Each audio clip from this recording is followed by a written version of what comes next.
This program contains subject matter and language that may be disturbing to some viewers. Viewer discretion is advised.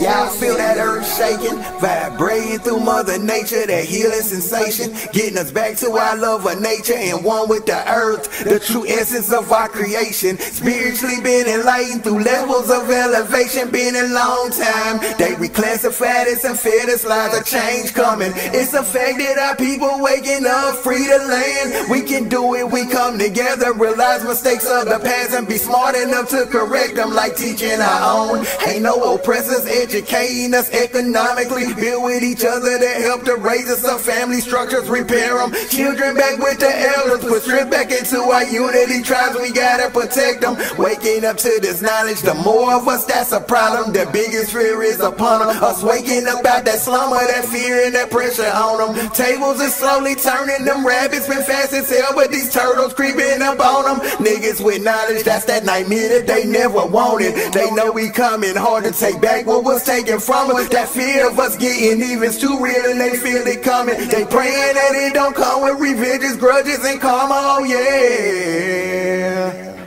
Shatasia, Shatasia, Shatasia.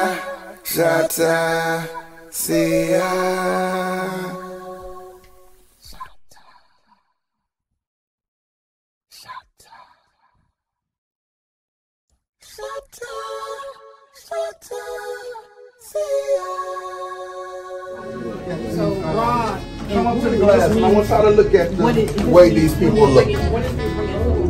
Look at how they look. Okay. Right? And then I want you guys to look at your skin. And I want you to see how they look and how you look. Okay. Now one thing I want to show y'all is when you're in school and they're telling your story, when you hear them talk about the Indians, they're telling your story, but they're going to show you these people. These people are not you. These people, this is them whitewashing your history. They're telling your story, but they're showing people that look like this. When we talk about the American Indians and the North American Aboriginals and stuff like that, we're talking about what you see right here. Yeah, you have the same reflection of the trees. Look at your arm to a tree. Yes. Look at your feet to the soul of the soil. So, match. Even when we go in here to watch the movie, right? Even when we go in here to watch the movie, you're going to hear them telling the story of your ancestors. But they're going to put another face on your people. They're going to put another face on them. They're not going to look like you. So I don't want y'all to be confused about, well, how come they don't look like we don't? Yeah, they're telling your story. They're whitewashing with a different face on it. And I want y'all to remember that when you're in school and they're showing y'all these pictures of people that look like this. They're telling your story with somebody else's face. We're going to tell our story, and you're going to listen. I'm going to try it. They don't know our story. They don't know what we've been through, baby. They're all on the outside looking in. But we still gonna do what we want to.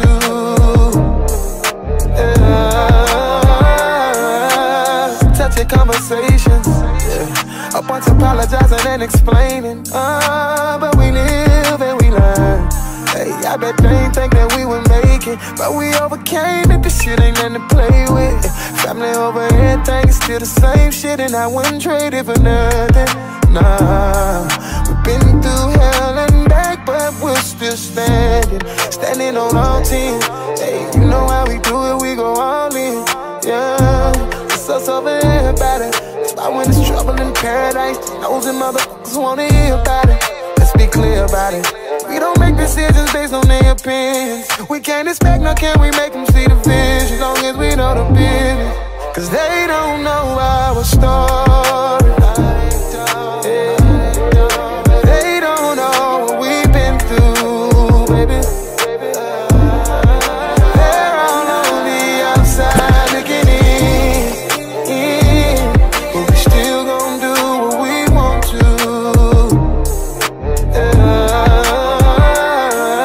Never said it would be easy, but when you commit to shit, you gotta keep on fighting for who and what you believe in. Believe me, cause I ain't going nowhere, baby. I'll be here till the end of time. Take no chances, I won't jeopardize. No, I won't. Cause true love only happens once. I know my past ain't pretty, yeah, but she still ride with me, yeah. You see, this ain't for everybody. So I went to trouble in paradise. Nosy motherfuckers wanna hear about it. Let's be clear about it. We don't make decisions based on their opinions. We can't expect, nor can we make them see the vision, as long as we know the business. Cause they don't know our story. Yeah. They don't know what we've been through, baby. They're all on the outside looking in, but we still gon' do what we want to.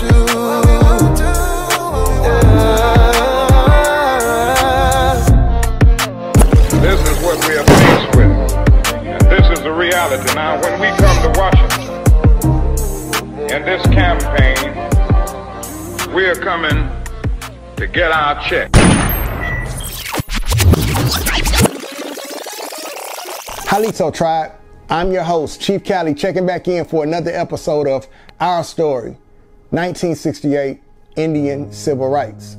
Now with this episode here, being that we're halfway through the season of season 1, I like to take this moment right here and use this episode as maybe what we'll call an intermission into the season, okay? I want to take a second and I want to look back on some things that we have already talked about, because I don't want to go too far too fast, and I don't want to leave some of our people behind. I want to walk with you through this information. So with that being said, we're going to take this episode here and we're going to look into a couple things from that we've already went over. Now, one of the things I want to talk about is the fact that when we allow people to tell our story, people are able to insert themselves into our story, where they want to insert themselves, or they're able to tell our story to us how they want to tell our story to us. And this is where Our Story, 1968, season 1 comes in. One of the things we want to look at is someone is always inserted into our story of the reclassified American Indian Negro of North America. Anytime there's a story being told of the American Indian Negro of North America, the images that are usually shown concerning that story does not match the image of the American Negro in North America. Someone is always missing from our story when our story is told, being that they claim that the stories being told are all about them. For instance, let's take civil rights for a second. If we allow people to continue to tell our story, you'll hear people actually tell the story that the civil rights movement had nothing to do with the American Indian. It had nothing to do with the reclassified American Indian Negro of North America. But they'll tell you it had everything to do with the Native American Indians on the reservations, the Asian invasion Native American Indians. That's very interesting. So I think before we move forward, we should look into what the civil rights movement was actually about and who it was actually dealing with. Let's also keep in mind that the world was watching our civil rights movement. The world was inspired by our civil rights movement. Let's keep in mind that our civil rights movement inspired other minority groups in their civil rights movement also. Keep that in mind. Not only was Dr. King and not only was our ancestors fighting for our civil rights, they were also fighting for the rights of humanity as a whole. So don't let anybody tell you that we were out there getting ate, bit by dogs, getting water hosed down, simply to fight for the rights of someone else who didn't even show up to the fight. They wasn't even there. They were missing. Let's look at the civil rights movement. Freedom Now movement, hear me. We are requesting all citizens to move into Washington, to go by plane, by car, bus, any way that you can get there. Walk if necessary. We are pushing for jobs, housing, desegregated schools. This is an urgent request. Please join. Go to Washington. Negroes want the same things that white citizens possess. All of their rights. They want no reservation. They want complete equality, social, economic, and political. And no force under the sun can stem and block and stop this civil rights revolution which is now underway.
Bull Connor standing there with his hands on his hips. Shoot the water on those niggers. Big boy.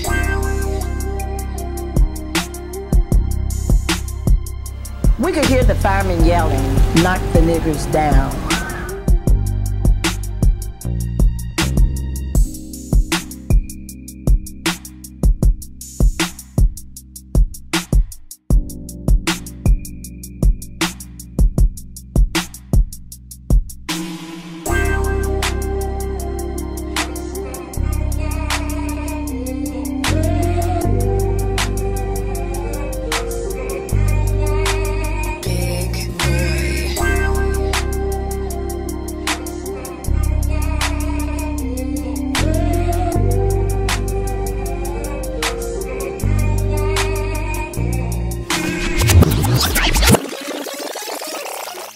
In the 2002 film Gangs of New York, which starred Leonardo DiCaprio and Cameron Diaz, you'll see the original Native Americans, also known as the Know Nothing Party. Remember we talked about them? You'll see them depicted in this film as a group of Native Americans who have a very strong disdain for foreigners coming into the country due to the fear of them losing their jobs and their way of life to the newcomers.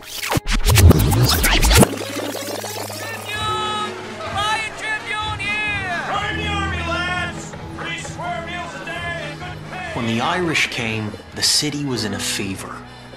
Since the time of the Great Famine, they'd come streaming off the boats. And they got a right warm welcome. Go back to Ireland, you dumb mitt!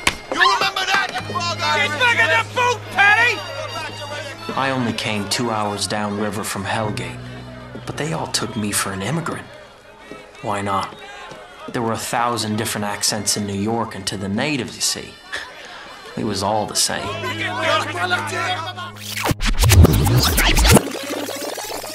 Now I want you to pay very close attention to this particular scene of the movie, and I want you to listen to the conversation being had concerning the foreigners that they see arriving. Americans are boarding. I don't see no Americans. I see trespassers. Irish hops do a job for a nickel what a nigger does for a dime and a white man used to get a quarter for. What have they done? Name one thing they've contributed. Votes. Votes, you say? They vote how the Archbishop tells them, and who tells the Archbishop? Their king in the pointy hat, what sits on his throne in Rome. Bill's got mixed feelings as regards the Irish. Bill, deliver these good and fervent folk to the polls on a regular basis, and there'll be a handsome price for each vote goes Tammany's way. My father gave his life making this country what it is. Murdered by the British with all of his men on the 25th of July. Did you notice that one of the biggest notable Native Americans by the name of Bill Poole wasn't happy at all to see the foreigners arriving? You can actually hear him mention that the foreigners were coming to do the work for a nickel that the niggers did for a dime and that the white men had done for a quarter.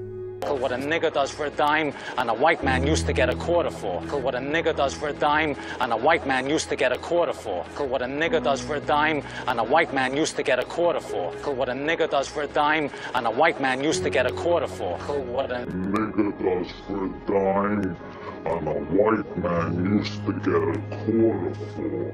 What a nigger does for a dime and a white man used to get a quarter for. Now this is where we should ask real basic questions and start connecting real basic dots to make things make sense for our understanding. First thing we should notice is the name of the Know Nothing Party. They were called the Native American Party with no pushback from anyone. They were very much against foreigners. So let's ask ourselves, where was the Asian Native American Indians at this time? You know, the ones who always claim that the American Indian Negro is trying to steal their culture and their identity on this land of North America.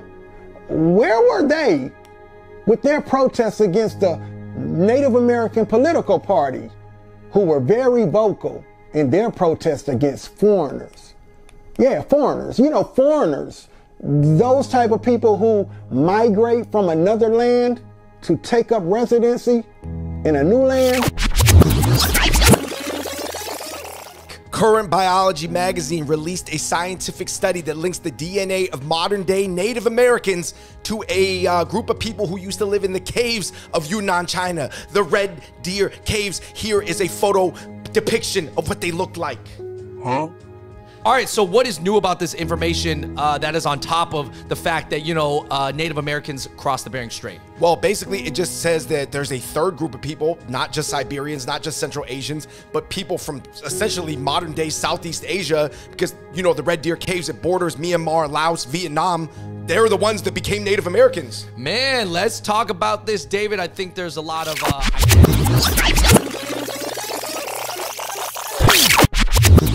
When we ask where the Native Americans were, we got to think about what was going on at that time. The same thing that's happening now was going on at that time. A lot of these people, they told you they were Native American, but they came over here from different parts of the world. So they're not all Native American. They just all look similar to each other. And what they did was they brought them over here, gave them land and put them on the reservations and gave them money to be able to build on whatever they had, and to be able to build these casinos, build different hotels and all of this type of stuff. So that's what they were doing. They were spending the money that they took from us and gave to them to build these casinos and all of this type of stuff that they were building. That's where they were. They were minding their business, basically minding our business, but minding their business. They had what they needed at that time. So us talking about because a lot of our land was being taken through war, and because we were prisoners of war, what we were going through at that time was beatings, lynchings. Anybody who said, okay, this is my land, this is where I'm from, that's what was going on. It had nothing to do with slavery. These people were here saying, this is my land. I still have acreage here. I still have acreage there. This is my land. We had to fight for ours while they were given parts of it and finances to be able to build what they needed to build. And they were given people to build what they needed to build. If you really go dive in, a lot of those people they became blood related once they were put on the reservation together, because they started to commingle with each other. But they came from different parts of the world and were put here to invade, to help the invasion happen and continue.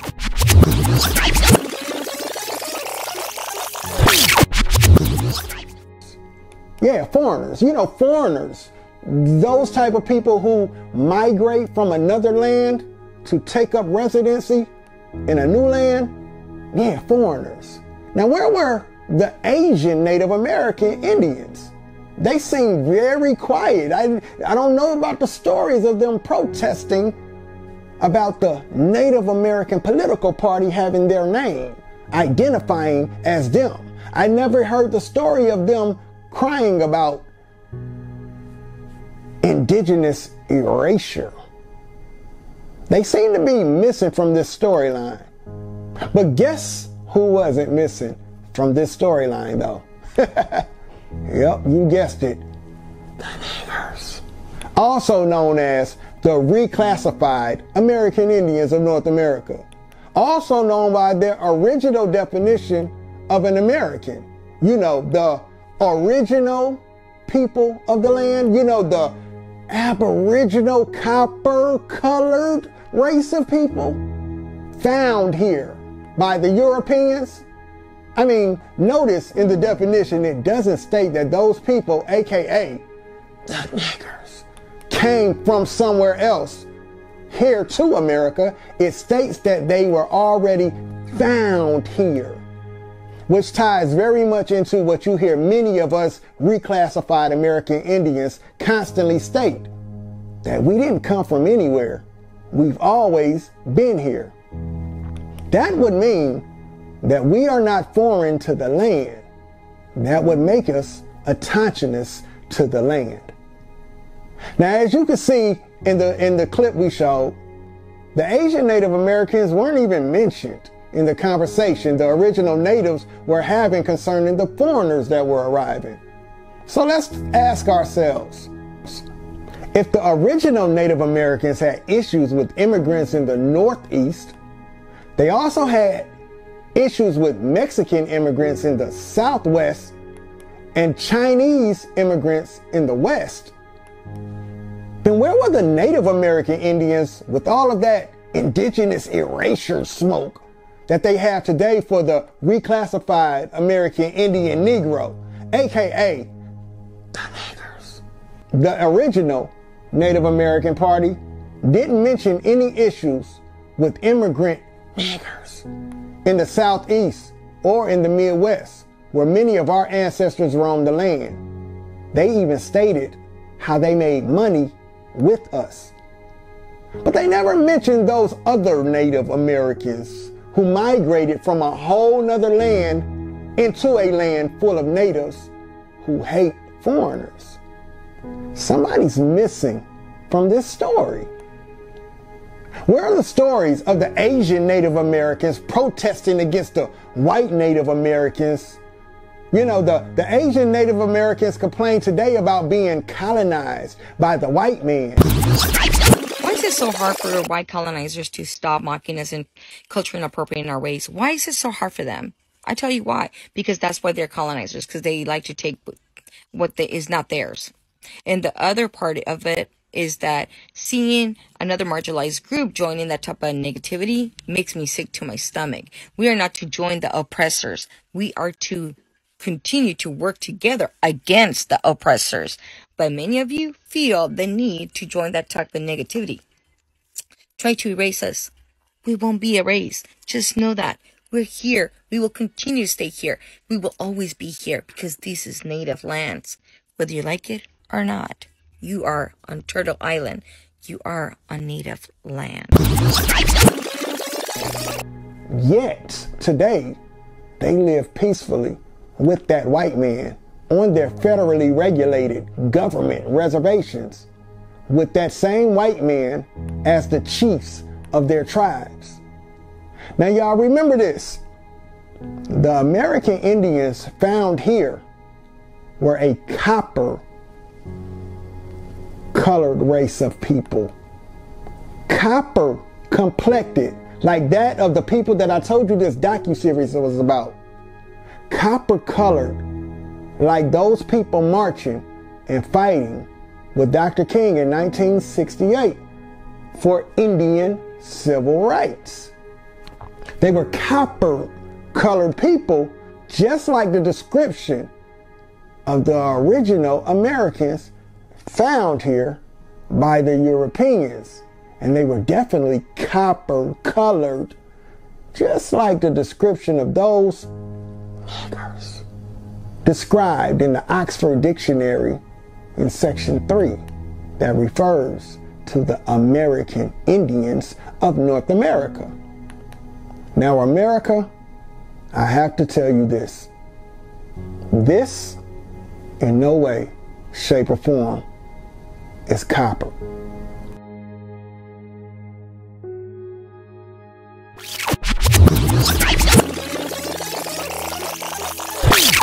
For generations, the Mongoloid tribes admixed with the European population.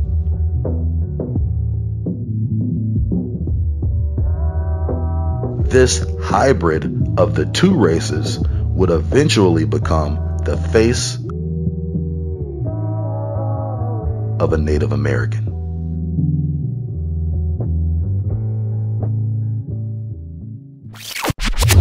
The Aboriginal tribes have been eradicated due to disease, war, or captivity, and the only free tribes were heavily assimilated into European bloodlines. At this point, the remaining tribes would start to enact their own versions of white supremacy, retroactively banning any Negro or dark-skinned Indians from becoming tribal members through the requirement of birth records dating back 3 to 5 generations. Although many dark-skinned Indians had oral records, very few could produce the paperwork. Yes, you know what it was, they made deals with them. See, a lot of people don't realize that reason why they got them on the land, because the land was going to stay with the government. They have no intentions of, they're playing a role. So their role is to pretend that they are the real people, while the government build on the land, but never come out and say anything against this so-called de facto government. So they will be able to continue to doing the things that they're doing on the land. You notice you never see them unless there's time to do an act, a play. Other than that, you never see their faces. You never heard anything about them. Even during the Great Migration, when they was bringing everybody in, you can look at the Great Migration. A lot of them, you didn't start seeing a lot of them until between 68 and 71. And that's when you seen a large, great migration of Mexicans coming into America. So what they did was they added them in with the so-called Asians, because they all come from the same bloodline. You look at them, they all have the same phenotype. So this what the play will be. Okay, now we finna go into reclassifying again. We got you saying, are you black and you proud? So now we can give the original people who we took the land, and we know one day they might come back for the land.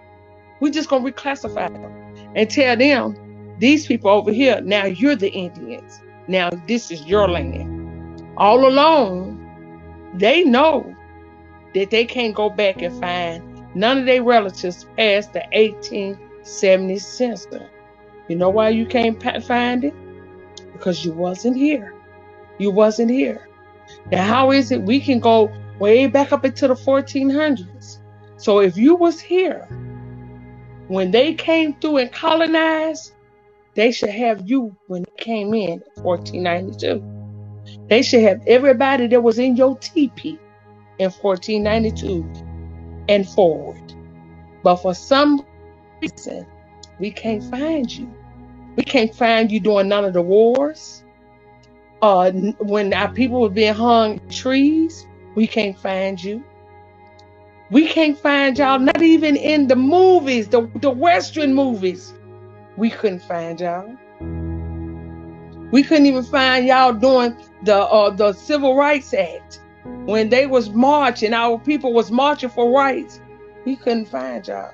My people was being sprayed with fire hose, sicked on by dogs. Not one of y'all heads popped out. But this is your land.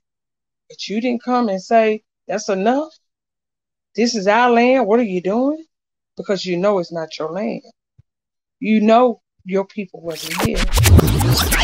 I always used to go get my feet rubbed at, you know, them little Asian massage places inside malls, and I had the same one that I always went to. But anyway, there was a newer lady there, and she was rubbing my feet, and she started speaking to me in her native tongue, and I was like, I couldn't understand. She's like, what's your background?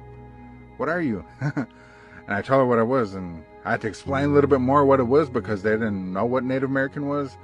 So then I explained it, and she's like, oh, okay. Then the person who was rubbing the person's feet next to me, one of her coworkers, they start talking, and they laughed a little bit. And I was like, what's going on? And what the lady told me, who was over my feet, she said, well, both of them thought that I was from their homeland. Now they look like people from their homeland, which is in Mongolia. And reason why I fit the description is because in Mongolia they live up in the mountains, and because they live up in the mountains, they're bigger. They're bigger than the rest of the other Asians. And it's just how they're formed. So it's like you look very Mongolian. I thought you're from our homeland. That's why I was speaking to you in our native tongue. So just having that confirmation right now is just like, because it was lesser before, but now that it's more significant, like, I feel comfortable with that. Yeah.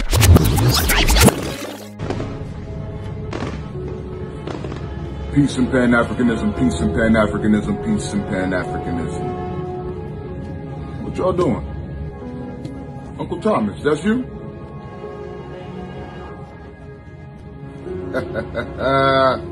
Okay. All right. Y'all disloyal, fool-ass, snow bunny-loving, bitch-made Negroes. Hey! I'm telling Sukiana on all you sisters. Huh? You think you can like that? You think you can like that in front of me? Huh? You silly Negroes will be watching Roots every day when I get finished with you. Commitment over cookouts, brother. Freedom over fireworks, sister. Patron over pumpkin latte. Who the hell y'all think y'all messing with? I'm the prince. King Kong consciousness is who I be. You Native Americans, if this is your culture, if this is your culture music,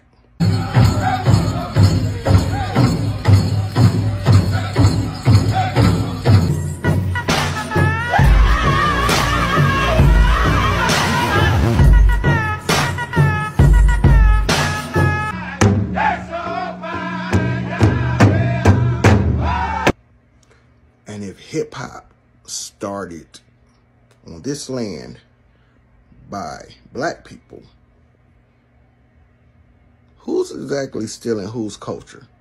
5 doors up in endless ocean, but the car frozen and the gates wide open. Head on the cold wind, bare body, my soul fly. This a message to my people, man. I know we only fighting to feel equal. Damn, use your words. Be swinging for the chest, I be aiming for your neck. You be trying to text my ex, I be plotting on the next. I don't give a fuck, going back to skunk.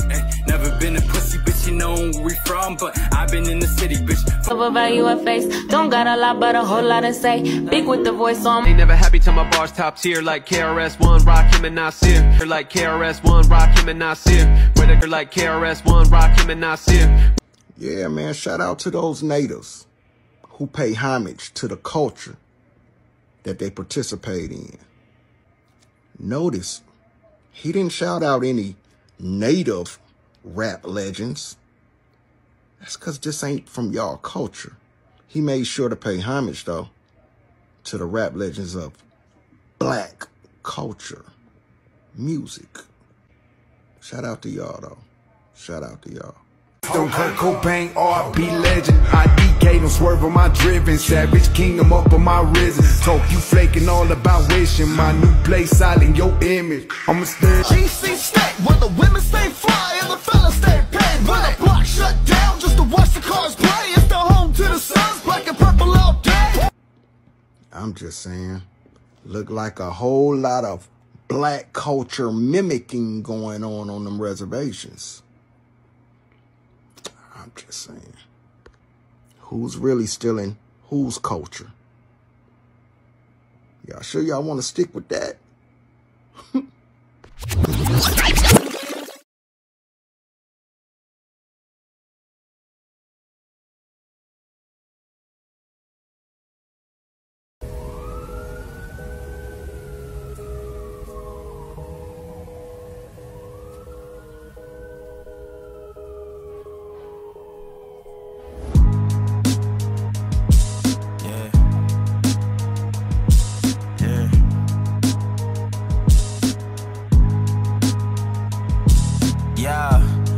So dope, my eyes low.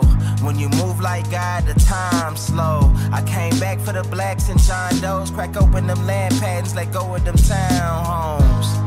What's a native to a native? Eat $5 dough if he not melanated. Pale faces got you waiting on a savior. Sending prayers up, he texting back on vacation. Yeah, God's children. Give all your praise to Jesus, but how God feeling? He say put no one before him in divine image. It's you with God or Christians. I got a vision, but niggas ain't gotta listen, so they don't. We came from the soil, wasn't fucking with no boats. Bible took our spirit, English potted on our homes. Tribal families turn on us, don't act like y'all don't know. But fuck them and they grudges. We was something turned to nothing. And now we nothing's turned to somethings. Reincarnation of ancients, fresh up out the oven. This the message to the black man. This the message to the black man. This the message to the black man. This the message to the black man. Shooters on my roof, lawyers in the coop. We can never die, bitch, we bulletproof. This the message to the black man. This the message to the black man. Say you wasn't slaves, you was prisoners of war. You stop wasting your time, these other bitches ain't important.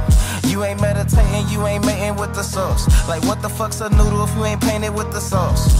I find it hard to trust the pastor who rather side with the master, who preaching we should submit while getting murdered and captured. About how we should wait on God is never our vernacular. They get paid and praised by the dollar long as they keeping us stagnant. And niggas think they woke, huh? Like you could change a whole world through a vote, huh? Like slave masters willing to let they slave go, huh? That slave master was probably your kinfolk, huh? History in reverse, a black king strategy. When blacks were your majesty, they always hide your pyramids but point to where the castles be. Aristocracies with your last name patented accurately. Yeah. And I ain't even tell half the shit. Like, I ain't even tell a quarter of the shit. I'm just getting started. Y'all niggas rap about busting guns and all this weird shit. I'm trying to get my people back, nigga.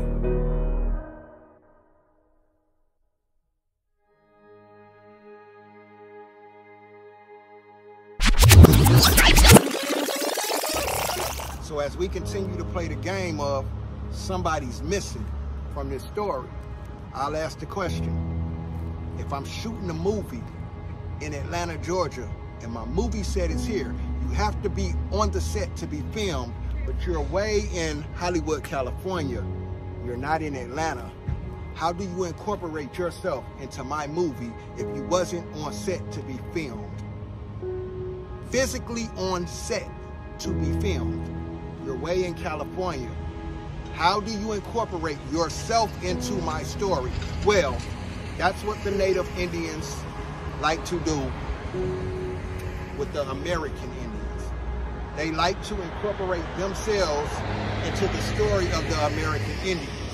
So one thing you have to pay attention to is when you're hearing the story told, you have to pay attention to the geographical locations of the story. And you have to ask yourself, was there a presence of this certain group of Indians in this story being told right now? Who had the bigger presence in that story? Where was this taking place at? See, over here in the Southeast, East Coast, Northeast, Midwest, that's the American Indian story. The Native American Indians, their story is more Northwest, Southwest, Alaska, out that way. They do have a story on the land. It's just not our story. So right here, inside of this church, Dexter Ave King Memorial Baptist Church. This is where Dr. King pastored from 1954 to 1960. This is where the boycott, the Montgomery boycott, was organized inside of this church right here. Now I'm gonna ask the question again. How many Indians from India was inside of this church during the Civil Rights Movement? If the Civil Rights Movement isn't about us, and who were those Indians in those pictures with Dr. Martin Luther King Jr.? And remember, Rosa Parks was a Creek Indian. So you have to ask yourself, where were the Native American Indians in this picture? How do they incorporate themselves into the Indian Civil Rights Movement? And they were nowhere to be found in the fight. They wasn't in the neighborhoods. They wasn't in the neighborhoods of Atlanta, of Memphis, of Georgia. They wasn't in the neighborhoods. They wasn't in the churches organizing. They wasn't in the church organizing with the so-called Africans, right? Because many of you say those were Africans. What did those Indians look like that in 1968 that were fighting for Indian civil rights? Remember, I told you the same people that was fighting for the Montgomery boycott were the same people that was fighting in 1968. Indian civil rights. What did those people look like? And where was the other two group of Indians that I mentioned? The Indians from India and the Native American Indians that look Asian. Where were they at in the fight if we were fighting for them? I'm just asking questions to connect basic dots. You can let people tell you whatever they want to tell you, and you can choose to believe whatever you want to believe. But you got to make it make sense to me. Where were the other two groups of Indians at if this isn't about us. This is the street MLK lived on, right? And you'll see there was no Native Americans nowhere in here. You feel what I'm saying? And there were white folks, but there were no Native Americans here in Atlanta, Georgia, in this area where he grew up at, or in Alabama where he grew up at. Notice he did a lot of his protesting and stuff in Alabama, Georgia, Mississippi, right? He did a lot of work in those areas, right? But let me show you his street, right? Let's look at his street right here, right? Now I'm gonna show you at the bottom of the street right here was where the lower class black folks lived at. You feel what I'm saying? These were the lower class black folks, right? MLK lived right here in the center. This was his house right here. He lived in the center, in that yellow house right there, right? That was his house. Now up the street was where the wealthier white folks lived at, up that way. So he lived in the center of poverty and wealthy. That's how it was in his neighborhood. He had a best friend who lived across the street right here. It used to be a corner store here, right, where his best friend lived at. And you'll hear MLK talk about this, right? But they couldn't play with each other anymore because they went to different schools. But he lived in the center of poverty and wealthy. But there was no Native Americans from the reservations in this area. None. So what Indians was he marching for? What Indians was he marching for if he was marching for the Indian civil rights? I came down here because I wanted you to actually see photos. I'm sure you've seen them many times, but I wanted to actually come here and look at these photos and look at these people. And I wanted y'all to make it make sense to me how we were fighting for somebody else's liberation, and we had our own problems here. Again, if you believe you're African and you come from Africa, more power to you. I can never tell you who you are and who you're not. But if you believe you come from Africa, you don't have the same fight as the people of this land right here in America, who've had their identity taken, who's been reclassified from Indian to colored to Negro to black to African. Let's listen to his speeches. We never hear him talk about the Indians on the reservations. If he was fighting for the Indians on the reservations, why do we never hear him talk about the Indians on the reservations? But he always talks about the Negro. Yeah, the color, the Negro. Remember the same color that was reclassified from Indian to Negro to color. Yeah, remember that? He always spoke on that. I never heard him really talk about the Indians on the reservations that you see in the cowboy and Indian movies. Make it make sense to me. Who was MLK actually fighting for? Make it make sense.